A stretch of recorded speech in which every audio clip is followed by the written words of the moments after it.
All right, so we will get going, and anybody who starts straggling in, they'll catch up. So, first off, anybody in the room have a CNC machine?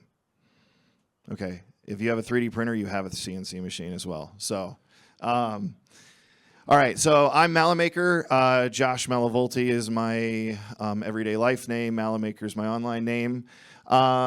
You can find me on mainly TikTok and YouTube if you, after this, want to see some of this stuff and how it was built. There are plenty of shorts out there that I'm sure will fit your attention span. So, creative scene with prop making. Any of you that are really strict on grammar, I know I was wrong in saying this, so I got your attention. Prop making with creative CNC or creative CNC. I like saying CNC because you have milling, you have routing, you have 3D printing, and really CNC in general is a huge family of different styles of manufacturing that you can do. And in the case of the things that I enjoy doing, as I enjoy many different things, prop making is a big, fun thing that allows your imagination and multiple facets of the CNC world to allow you to build all kinds of crazy things. I love prop replicas. People that do cosplay will probably understand this very well. So I don't like dressing up. I like building the things that are on sets in movies. And in the last couple of years, it has scaled up pretty big. So anyways, a little bit about me. You can read this a little bit. Pretty much for the last 20 years, everything from milling, routing, 3D printing. I have taken 3D printing to a whole nother level of essentially print farming. I have I think I counted 26 FDM printers before I left my house to come here. And also design work. So everything from parametric design, and in the last few years, also 3D sculpting. I love using my iPad and my pencil and doing sculpting on Nomad Sculpt. So love it, absolutely love it. If you want to learn it, there's plenty of YouTube videos, and just dive in and start playing. Grab a model off of whatever model site you like, pull it in and start playing around with it. Sometimes that's the easier way to learn. One here that line item you guys might not recognize is CMM programmer. CMMs, anybody know what a CMM is? Nope, one, maybe two. CMMs are measurement machines that are essentially CNC driven. In my earlier years, I programmed them. They're a lot of fun, high precision and expensive to break. So. Yeah, but by day, I am a software developer. I work for Lightburn. I lead up all of Lightburn's testing on our various products. And actually, testing one of their products before I worked there is kind of how I became an employee of Lightburn. So off to the right here, this is, anybody seen the old 80s Beetlejuice movie? All right. Dante's Inferno, the strip club. There is the build, the 20-foot wide, 10-foot tall build. I should say it's not 10 foot, it's actually like 12 foot, but we had a 10-foot ceiling, so I had it to where you could drop the Dante's down a little bit. But that is the build of Dante's Inferno room, and just to let you know, I designed and built that whole thing pretty much using our new software that we're on the brink of releasing this year, MillMage. I did it all in that. One, because it's my job, but two, because it, especially on complex things, design, especially like the design suite that Lightburn and MillMage has, it allows for very weird angles to be recreated. So things that like Fusion 360 would be, I might still be working on this. So anyways, go big or go home. So this is my entry into working at Lightburn itself. Back in early 2024, yeah, 2024, because we're in 2025 now. I had a company from Texas come to me, and they're like, "Hey, I want you to build a bank vault door for me." And I'm like, "Okay, I better start researching bank vault doors." And ultimately, I designed and built a bank vault door, and then the company came back and said, "Hey, I know we're on a short time frame. Can you make safety deposit boxes too?" And that is where things got very interesting, because safety deposit boxes are numbered. And me being very anal retentive with making things look as real as possible, I'm like, well, I of course have to make 1,600 numbers appear on all of these safety deposit boxes. Now, mind you, this is a 20-foot wide, 10-foot deep, essentially 8 to 10 feet tall prop that essentially is going to a trade show. And I went to my buddy Joe Spanier, and I'm like, Joe, I could write a plugin in Fusion, but I still feel like it would take like a week to generate all these CAM things to number all these. And he goes, well, Lightburn does it, but we have this new software that nobody really knows a lot about. And I go, okay, yeah, make me a beta tester right now. Go talk to Jason, please. And Jason was kind enough to let me into that initial beta group, which was 1.5 years ago. And with 2 minutes of instruction, I then created 16 4x8 foot sheets, individually numbered panels that looked like, when they were all said and done, safety deposit boxes. That was my introduction to MillMage, and actually a different kind of, like, a software that kind of fills a lot of gaps that I was missing in a lot of the prop building stuff that I was doing, and I didn't even realize it at the time. I just know the struggles that I went through, because with the type of stuff that I was doing, there was no possibility for one software ever. Because I'm doing everything from 2D to 3D to angles and weird things and stuff like that. So that kind of gets to where I'm going with all of this. And we all like previews. Here's the bank vault door. Okay, it's plywood. It also has foam in it. All the gearing is 3D printed.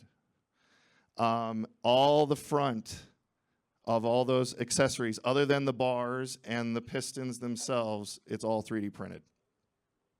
It was a lot of filament, to say the least. And I had to, infill had to be high enough that you didn't have hinges break and essentially a door falling. But anybody have an idea of how much the door weighed with the frame? Just take a wild guess. 250's close, 220. 220 pounds. So the only real significant metal in this is 2 pieces of unistrut that are on the inside of the door so that the plywood wouldn't warp too much. So, all right. Come on. We already saw that. Okay. So we'll watch the video here. This is the final product. So I shipped it down to Texas, and then this company, they make faux finishes. So rust, moss, UV paint stains, all kinds of stuff like that, patinas. This is the bank vault door that they did the final finish on at that trade show and made it look like an old rusty, like it's been sitting in a building for years with a whole bunch of moisture and rusted out bank vault door. Now, when you go on the inside, I'm proud of this. The inside is actually where I'm probably the proudest, because the amount of 3D printed parts to make up those safety deposit boxes that make them look like safety safety deposit boxes actually was more 3D printed plastic than I used on the door itself. And I'll let this play through. But in here, the locks themselves are 3D printed. The hinges are 3D printed, and the company hated me when they were all said and done because they had to put the hinges and the door and the keyholes on it, and so they pretty much just used liquid nails and liquid nailed all that stuff on. But there's the finished product of what that turned into. So Milmage helped me out here. I ended up in 2 days, I think, cutting all 16 panels.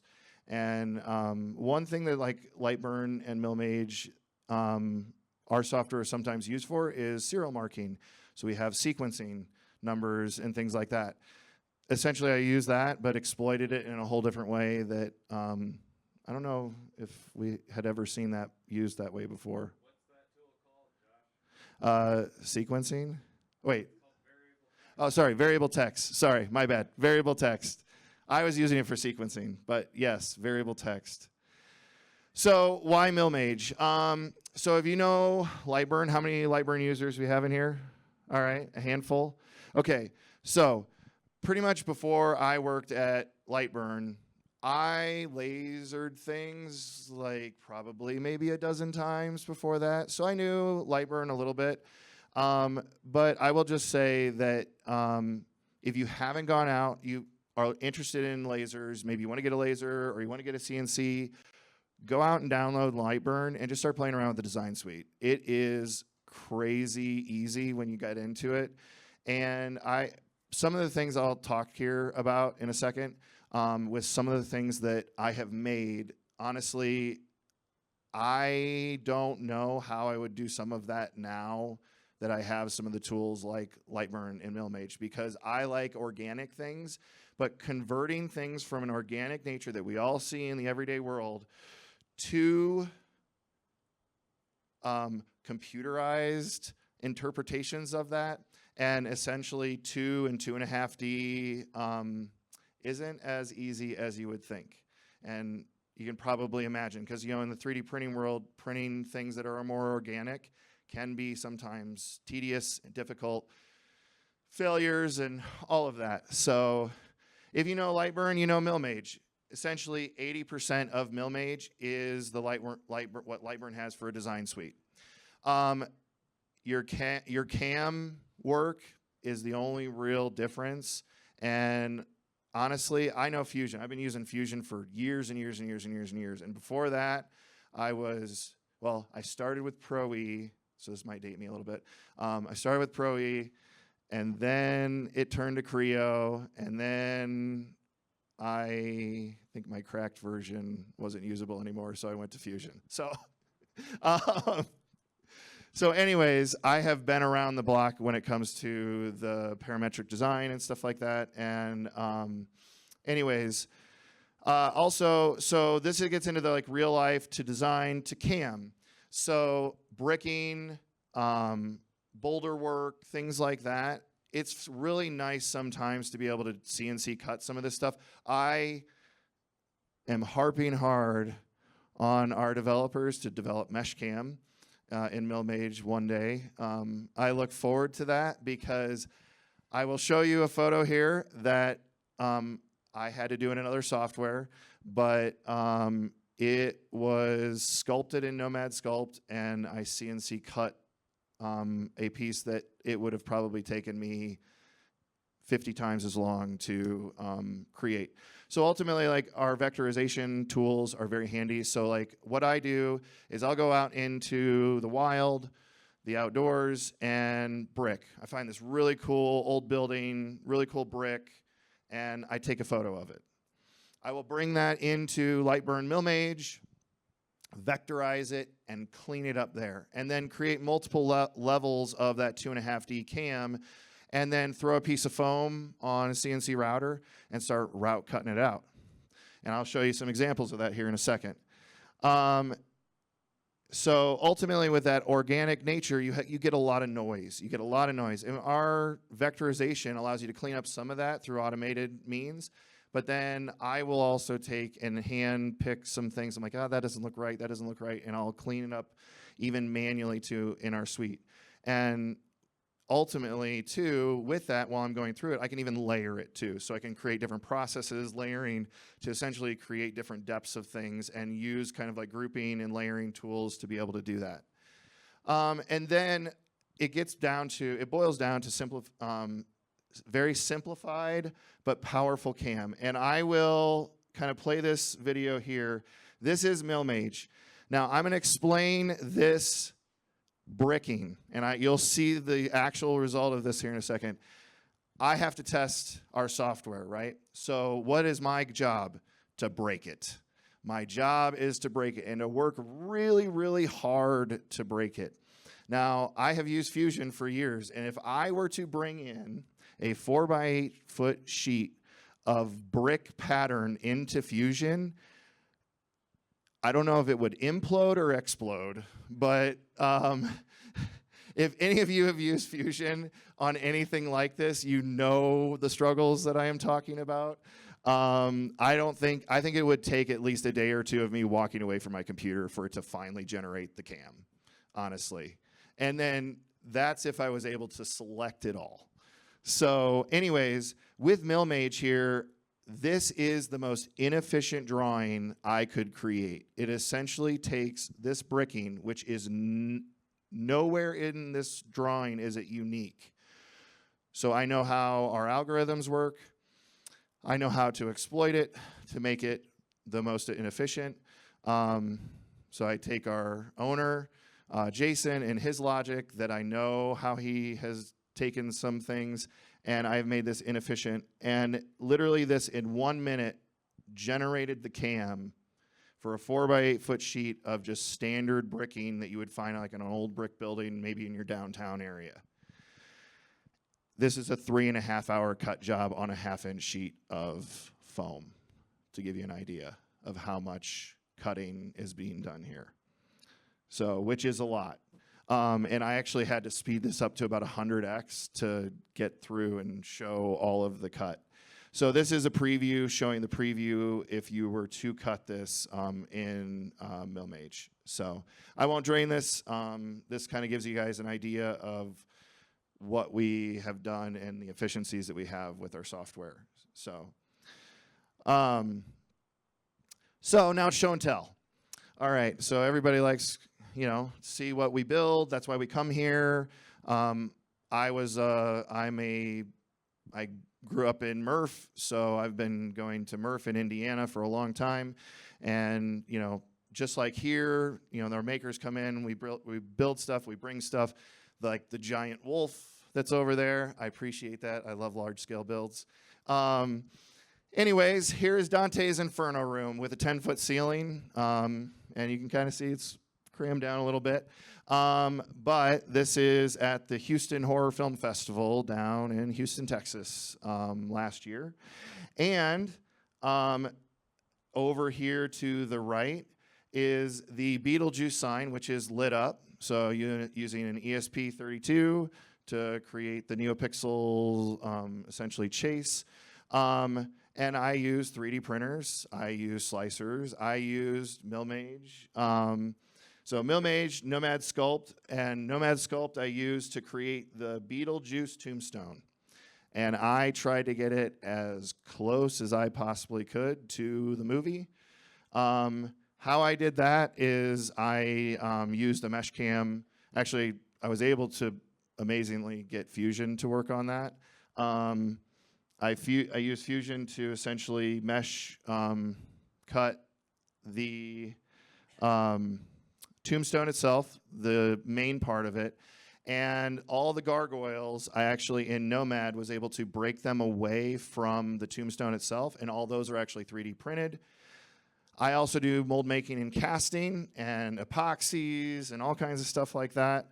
And so that tombstone is actually also epoxy coated, so it ties all of it together as one giant shell. But anyways, all together, this was a 60-hour build between all of us to put it into perspective of how much work this really was. So I'll go to the next one. Anybody have any questions up to this point? I know. So that's 60. Well, the printers can work while I work, which is great. So it was about 10 hours of prep work to do all the design prep and things like that, and then execution between CNC machines cutting and things like that, and 3D printers and all of that, because all the light bulbs are 3D printed. The Dantes. So the Dantes is an interesting one. So I created the drawing itself, like essentially a painted drawing in IBIS Paint, which is on my tablet. Kind of broke away all the pieces, and then kind of arranged them how I wanted to make them look, because I knew I had a constrained area. And then I took that, vectorized it into Milmage. Then I exported just the Dantes. Actually, I offset it and everything, and exported a DXF, brought that into Fusion, and then did the 3D infusion of the Dantes. Vinyl work was all in Milmage and then thrown into vinyl cutting software. Obviously the gargoyles I just told you about. And I think that's it. I mean, I used Orca Slicer because we're at a 3D printer. 3D printing, everybody knows what Orca Slicer is. So, yeah, any other questions on this one? So, it was a huge hit. I did not go, but the group that went, which are the ones that one of the main guys there is in the bottom left. All right, so really kind of like, this is like before and after with Milmage. So back in 2023, when I really started scaling up my builds, I built a New Orleans style above ground crypt. Like if you go I had a friend of mine that went to the St. Louis Cemetery down in New Orleans. She took a ton of photos for me. I am a huge, huge, huge Halloween and haunt nut. Hence why a lot of this is kind of darker in terms of what I'm building. But anyways, Fusion 360 is all I had at the time in terms of being able to do like cam text and things like that, or at least ones that I was the most familiar with. And it was funny, we were driving here today because I was, having ADHD, wait to the last minute to do anything, so presentation is, no exception to that. And I'm going through this photo and I look at the text and I'm like, oh, Joe. I'm like, I spent so much time on that text. And I got the Joe laugh out of it. And ultimately, if I would have done that text in Milmage and Lightburn, oh my gosh, I would have saved myself a quarter of the time. Like, I would have only spent like a quarter of the time on it. And anyways, this was essentially the next year later. I had already obviously worked at, I had just gotten the call from Lightburn to come work for them.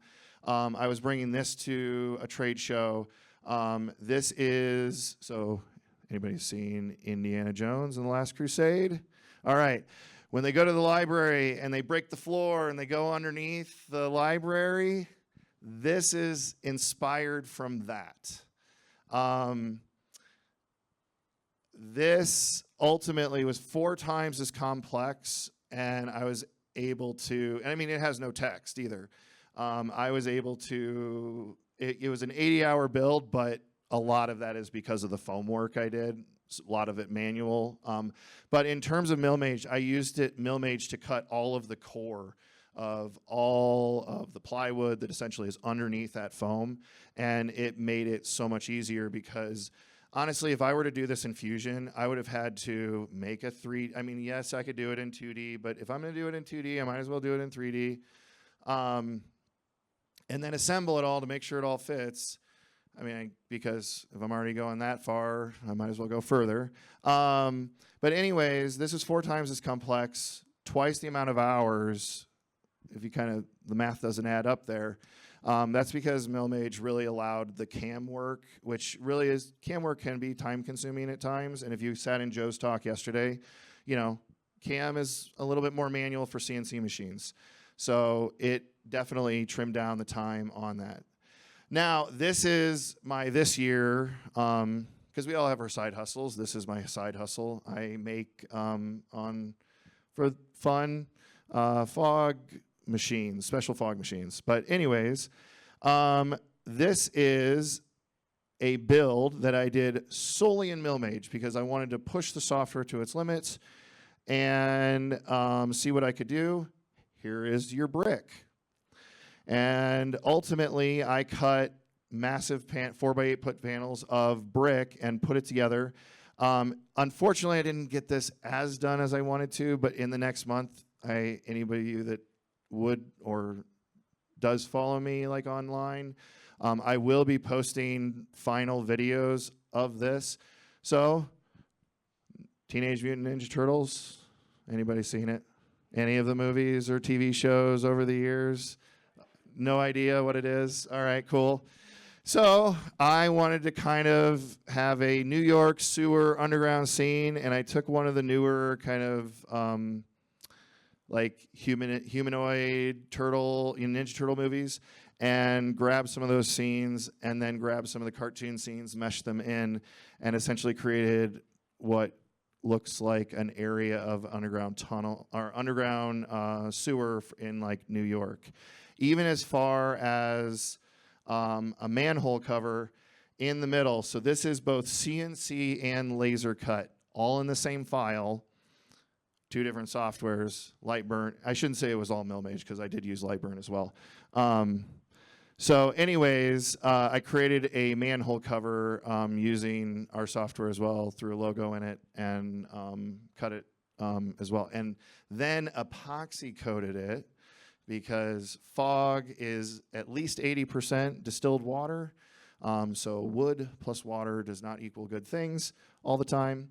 And so epoxy coated it so that it would be more sealed. But when it was still tacky, I went over to the makerspace that is attached to my shop in my area. And I went to their grind room, grabbed metal dust from the grind room, and then just while it was tacky, put it into the manhole cover, and then took that company's faux finish sprayed it, and made it rust.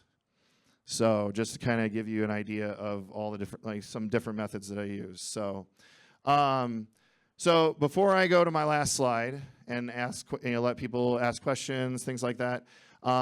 In July, we are having our Lightburn experience. If you lasers will have some CNC there since we are releasing MillMage. LBX is July 19th and 20th in New York City. I am wearing the gray LBX shirt, which shows that I was an attendee in the first one. So if you have a red LBX shirt, you were part of the staff. I was an attendee. That's why I brought and wore this shirt. I was essentially the everyday user of Lightburn back then. It's great. You learn a lot. I even learned things. I was doing a little bit of helping too with it, and it's crazy. Just like here, you get all of us in one area. You learn from each other. You figure out new things. You get amazed by some things that people are doing. This is no exception. So, oh yeah. So the vendor fair is kind of like what we have here. So the vendor fair, it's for pretty much anybody. All right, anybody doing digifab crafts. So if you are making stuff, there we go. Yep, so it's kind of like a vendor market kind of thing, to where just like people are selling things here, we're having kind of something very similar. And we did have it at our first LBX as well. All of us are just makers. I mean, I joke around and I say at Lightburn, we're the island of misfit toys. So anyways, here's a little bit about Lightburn. I've had a handful of people at this show ask about videos and things like that, so I'm going to highlight that. We do have a YouTube channel. check out our tutorials. They're very, very good. We do also have people in the world of YouTube, creators that also make content around Lightburn as well, and they do some really, really cool stuff. So check that out too. And if I need to go back, I'll go back to that site afterwards too. So, all right, so long and short of it, use tools that complement each other. I do not just use Lightburn softwares. I don't. I couldn't, because no one software does everything you need. I think we've all learned that. I am one of you. I was one of you. I still am one of you. It's like explore the software landscape in desperation and frustration. Because honestly, when you are desperate and frustrated, I didn't tell you about the timeline that I was on with the bank vault, but pretty much I had to have those 16 panels done and shipped down to Texas in 2 weeks when I went to Joe, and I'm like, how am I going to sequence this? So desperation and frustration lots of times breeds cool, neat, new things that you never thought were possible. So even in your own, it may be things that people have done before, but it's like you discovering them opens your world up. We don't use software, we hack it to do more. And I think everybody can understand that. We all push our softwares to the limit. Never give up, never give up. You can get frustrated, you can walk away from it. You can throw your computer out the window. I don't care, just don't give up. Because lots of times you'll be like standing in the shower and you'll be like, I figured it out. And then you'll go back to that software, you'll go back to whatever you're working on and be able to finish it. Because lots of times, you know, things get in the way of our brains, and our brains are very fickle creatures. So, also, and this is last, find software that is yours forever. So, with Lightburn software, we are makers just like you. We try to set up our softwares in a way that enables you and it doesn't drain your wallet. When you buy our software license, you know, we provide updates and we actively work on our softwares. You buy it once, it is yours. Even if you didn't renew it, it is yours. So, note with how we operate, how we run, we want to make affordable softwares for you that are good, and we also have to survive too. So, I think that we all understand that. But we make it to where you guys can hold your softwares forever. So, anyways, that is it. Questions? Comments, concerns, things I could do better. So, this is my first talk working for Lightburn. I've been there for a year, so yeah. Cool. What's that? I can, yes, yeah. Oh, sorry. Can the slides be posted somewhere? Yes, I can. I will. I'll work with Justin to get a place that it can be publicly posted. So I did export it to PDF right before I came in here. So all the videos that you saw in here, I'm pretty sure almost all of them are on TikTok. Malamaker86, MALAMAKER 86 on TikTok. So any other questions? Awesome. Well, I'll be here for a few more minutes, so if anybody wants to come up and talk to me, you're welcome to. But thank you guys for attending. So enjoy the rest of the show.